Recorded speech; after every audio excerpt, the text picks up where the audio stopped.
What a year it has been. What a common mood I'm in.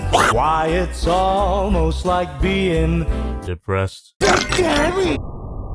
The year has only begun. Hey, my name is Jobby, and we're looking at the Star Toys ST-01 Commander. But it looks as if they're more proud of the name ST-01. Not the catchiest name for a third-party Blitzwing. One of the most iconic and my personal favorite triple changers from Transformers G1. And appropriately enough, this is gonna be my third time looking at Blitzwing. Not liking that loose-ass ab crunch, but everything else is feeling really good. Gotta flip out his heel so he can stand up properly. And right out the box, I gotta say, the painting and the sculpting on this figure is amazing. Now, I'm sure the incredibly simple shapes is not everyone's cup of tea, but I am absolutely impressed by how simple this guy looks. Animation accuracy to the original Transformers G1 cartoon is a little bit of a lost cause, considering how jank that damn show is. But Star Toys managed to come up with something that evokes the G1 cartoon style. Not a lot of mechanical detail, no unnecessary panel lines, just simple, blocky shapes. Color scheme is great, as it's always been for Blitzwing, but there is a noticeable lack of a Decepticon logo, for obvious legal reasons, which is not a problem, because I happen to have a large collection of them, and that's gonna go right over here. I know it blends in with the purple, but that's how it was in the cartoon, and I like the jank. And on the topic of jank, it's not the worst. It's not completely animation accurate either, but the animation model did have a prominent backpack. Head sculpt's great as well, if a little bit bland, and the alternate face part here isn't much better, featuring just a slight open mouth. Not to mention the face is stupidly hard to detach. Not even worth the effort. I believe this is what the TF Wiki calls dull surprise. The emotion I'm gonna feel when America gets nuked. And for his other accessories, you get the ever-present blaster and sword. Very simple, just like the rest of the figure, but expected and appreciated. He looks great, but does he feel great? Absolutely. It really is just this ab crunch that's stupidly loose. But at least all the other points of posability are nice and solid. Ball joint at the head. Every ball joint can be a swivel, can look up pretty far, and look down a decent amount. Rotation at the arm. The shoulder part can move up to allow for even more rotation. Bicep swivel, double bend at the elbow, wrist swivel, and individually articulated fingers. Each finger has two hinge joints, and the thumb has an additional ball joint. Waist swivel. Backpack gets in the way of a full 360, but that's alright. It can extend, and that's where we get the previously mentioned loose-ass ab crunch. And weirdly enough, you don't get the classic front skirt setup. Instead, his whole crotch is the front skirt. Boy, yo, yo. And that allows for a hip rotation. Can't move back that far. Side skirts flip out, and that's gonna get us a beautiful spread. Thigh swivel, double bend at the knee, beautiful ankle pivot, which opens the foot up for some up and down movement, and there's even a slight toe bend. Posability here is what you expect and want from a G1 masterpiece style figure. He's also about as big as you'd expect. Size comparison time. Here's Figma-matic Economy, Haya Toys Godzilla, Magic Square Light of Peace, my previous review, the Soul of Chogokin Kiryu, and the Transformers Generations Blitzwing. The DX9 Gewalt is on an extended vacation. I just didn't want to transform it 3 times for this video. The looseness of the ab crunch is disappointing. It's not a deal breaker. This thing feels nice, it poses well, but does it transform well? And this is when I'd look at the included instructions. If there were any, is it really worth phasing out paper instructions entirely? Maybe it's for an environmental reason, but you know what I say to that? The environment's fucked anyway. Give me my booklet. So, anyone who's gonna buy this figure, bit of a warning here. The video instructions, which are really well produced, shout out to Mang Motion, are backwards. They go from tank to jet to robot, so either you're gonna have to scroll through the video backwards, or you can just download the video, reverse it through your editing software, and watch it like that. Wouldn't have to go through all that trouble if we had just gotten a booklet.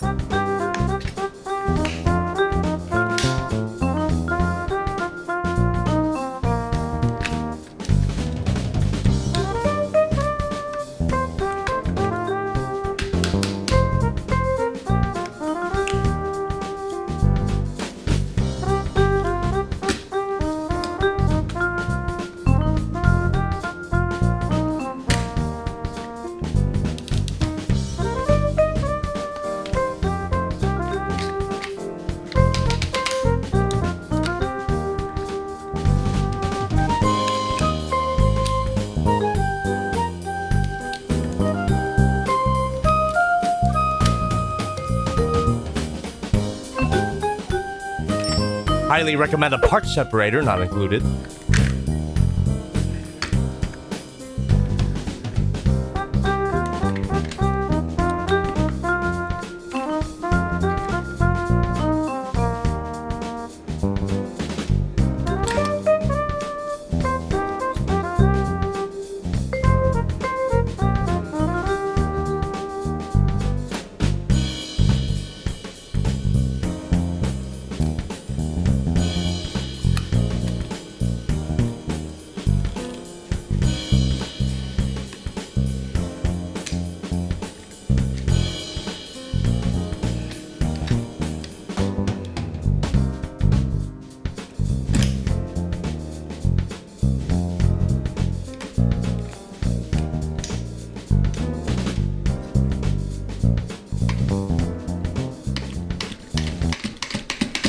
Obviously, you want to close this part up in a way that these tabs on the intakes are able to plug into the ceiling of this part. But the only way to close this thing up is to fold these guys just slightly down, and then boom. But if you do that, there's a little gap there which clearly can be folded up. And if it's not folded up, these guys can just fold back in, and there's now a gap that you could...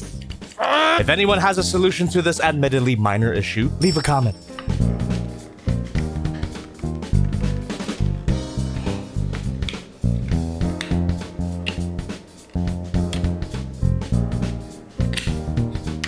And these tabs don't like to plug in all the way. I'd recommend shaving these guys down.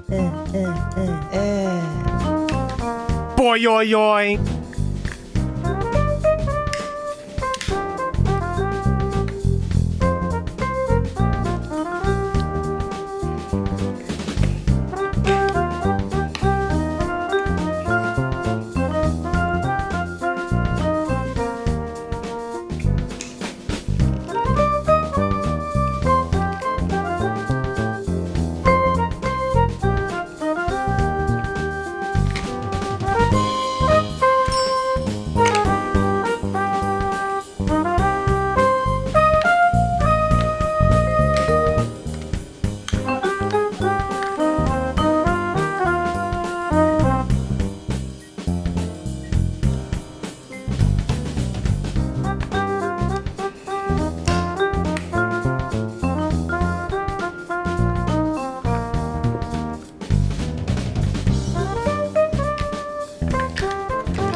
And there's even little landing gear at the bottom of the wings. This landing gear is misassembled. Instead of folding out, it folds in. What the frick? And here we have the jet mode. Not the sleekest or most aerodynamic, but that's exactly what G1 Blitzwing's jet mode was like. And for the most part, this mode fits together pretty well, but you could kind of tell during the transformation that there were some areas that kind of struggled to plug in. And perhaps I may have struggled too much. How the frog did this happen? Now, usually I would take responsibility for my caveman hands, but the same thing happened to Meng Motion's copy. We never get to see how, but based on the nature of the transformation, it's easy to assume that the material on this particular peg was weaker than expected. Which is strange because the plastic quality on the majority of the figure feels pretty solid, and the bottom of this jet is actually cleaner than I would expect from a triple changer. That tank turret is really well hidden. And speaking of the tank, let's do size comparisons first. Modica, Godzilla, Prime, and the Generations Blitzwing. For a fairly complex triple changer, this is not the worst jet mode at all. But its weird proportions aren't gonna be for everybody. Just depends on what your taste is. I like the jank. And let's hope the transformation to the tank mode isn't jank.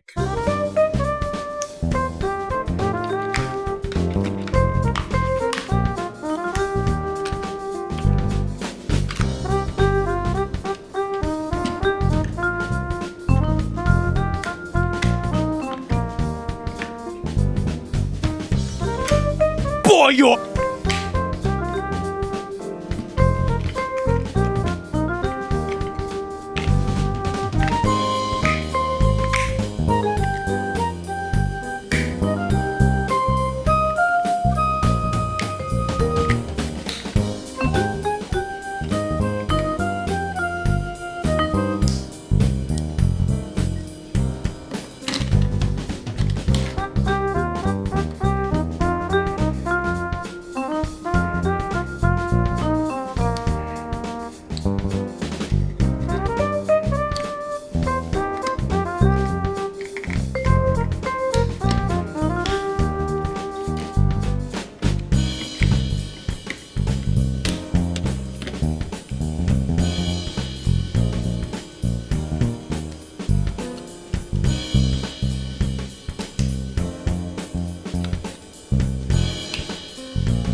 Wait, parts for me? For real?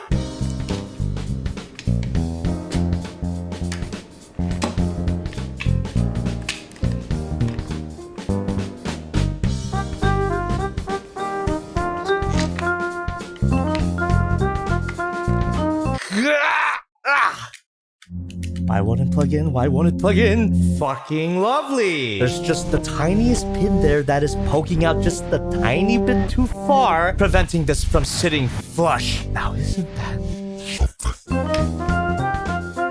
Oh, look at this. A place to plug in that detached missile tip. Meltdown averted.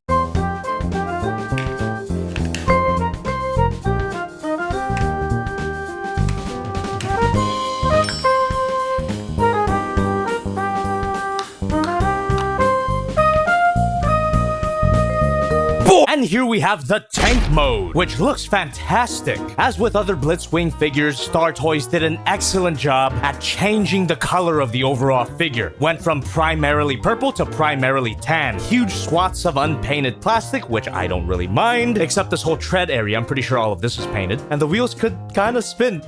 Unpainted plastic just means it encourages playability, which I would be more inclined to do if stuff were to plug in better. The main offender really is these back wheels. I'm pretty sure it has something to do with that pin issue we discovered. And if you don't know about that, well, maybe you shouldn't skip transformations yet, dummy. If anyone has any tips on how to push that pin into place, let me know. But for those who don't have the figure, I hope you don't have to pay too much to find out. Links in the description, by the way. Shoutouts to Shozy Store for giving me a free copy. Their full price will most likely be cheaper than that. Posability-wise, it has everything you can ask for from a tank. And you do get plastic wheels at the bottom of the treads. And sure, bottom kibble, but the robot mode body is so simple that it doesn't really register to me as kibble. Am I coping again? You decide. But what I absolutely can't cope with is that they completely missed the jet mode kibble from the animation model. Not a real complaint, it's actually an improvement. But a real issue... No weapon storage. I'm not even asking for anything fancy. Just anywhere that you could plug in the weapons so that they're just not on the side. And on a side note, this part of the turret can move for some reason. And for some reason, despite my complaints about this mode, I still really enjoy it. And this sounds like we're wrapping up, so let's do size comparisons before we do. Modica, Godzilla, Prime, and Blitzwing. So if you could tolerate some slight tolerance issues and some somewhat frustrating video instructions, you're gonna get the best looking G1 style Blitzwing. But for my taste